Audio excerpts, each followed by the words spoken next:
ግድብ አስተዋጽኦ ያላደረገ ዜጋ የለም። ስለዚህ ይመሳሰላል። ነፃነታችን ምሳሌ አድዋ የነፃነት ምሳሌ ነው። የአንድ ኢትዮጵያ ብቻ ሳይሆን ጥቁሮች የሚናገሩት ነው። ጥቁሮች የሚናገሩት ነጮች ቢያምኑም ባያምኑም ብዙም አይመለከተንም፣ ግን ማንነታችን የሚታወቅበት ነው። ልክ እንደ አይዲ ካርድ የሚመዘዝ ጉዳይ ነው። ይሄ ያው በዚህ ምክንያት ነው ነፃነታችን ስለተጠበቀ ነው። ባህላችን ሁሉ ዛሬ ሴቱ ወንዱ ምናምን የራሱ ልብስ ኖሮት እንደዚህ አይደንቲቲው የሚታወቀው። ግን ነፃነቱ ባይኖር ኖሮ ብዙ ነገራችን ይጠፋል። ኢቭን ኮንፊደንሻሊቲ አይኖርም። በራስ መተማመን የለም። የራሳችን ነገር ጥለን ምናልባት ሹካ ማንኪያ ከሚበሉ ሰዎች ጋር ልንቀላቀል እንችላለን። አሁን በጥፍራችን ምንበላም በእጃችን ምንበላም እኛ ኢትዮጵያዊ ነን። ብዙ ነገር ባህል ያለን እዚህ ሀገር በአንድ ቦታ ላይ መጥቶ አንድ የኛ ቤተ ክርስቲያን ያየ አንድ ሰው ቸርች ያየ መጥቶ ኡጋንዳዊ ያይ እነዚህ ሰዎች በራሳቸው ይደንሳሉ፣ በራሳቸው ልብስ አላቸው፣ የራሳቸው ቋንቋ ይዘምራሉ። እነሱ እና እኛ እኮ ኩራታችን ነው። ያ ልናመሰግናቸው ይገባናል። የአሁኑን ጊዜ የአሁኑን ትንሽ መነጫጫት በየቦታው ያለውን ነገር ትተን ግን ኋላችን ላይ ጥሩ እንደነበረ እናስባለን። መልካም ነው። በሌላው የአባይን ጉዳይ የምናይ ከሆነ አባይ ያው አጋጣሚ ሆኖ ተመርጬ ስወጣ አባይ ወንዝ ላይ ነበረ የሚሰራ ነበረው። ዛሬ ምናምን ዓመት ዋኝቼዋለሁ። በረሃ ነው የሚመስለው።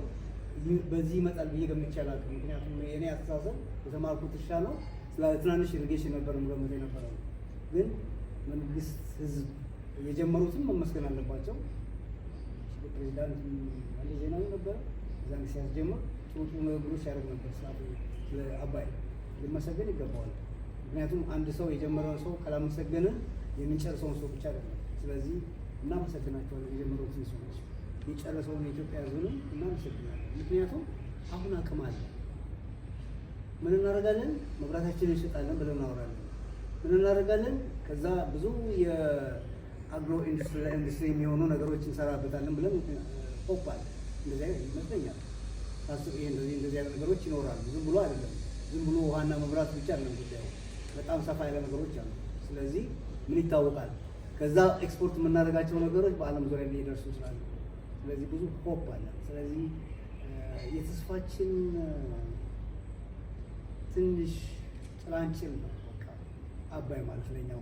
ምክንያቱም ስራ ላይ ወጥቷል። ያ ሁሉ ያየሁት ነገር ዝም ብሎ ታች ነው የሚሄደው። ከደራ የሚመጣ የጀማ ወንዝ ይዞ ዝም ብሎ ሲሄድ ነበር የማየው ነው። እና ይሄ ሁሉ አልፏል። አሁን በእውነት በስራ ላይ በመዋሉ እጅግ በጣም ደስ ሊሆን ይችላል ይገባል። እንደገና ደግሞ የተጉ ሰዎችን በዚህ ሙያ ላይ የተጉ ሰዎችን ብዙዎች ሰዎች አሉ። ምናልባት እዚህ ጋር ላቋርጦትና ከጊዜም አንጻር እሱ ላይ እንመለስበታለን። ከአድዋ ድል ጋራ ግን በተያያዘ እዛ ላይ ፎከስ አድርገን ነው እየተነጋገርን ያለነው እና እሱን በተመለከተ ሀሳቦትን ያጋሩ። አድዋ ለነፃነት ምሳሌ የሆነበት ቦታ ነው።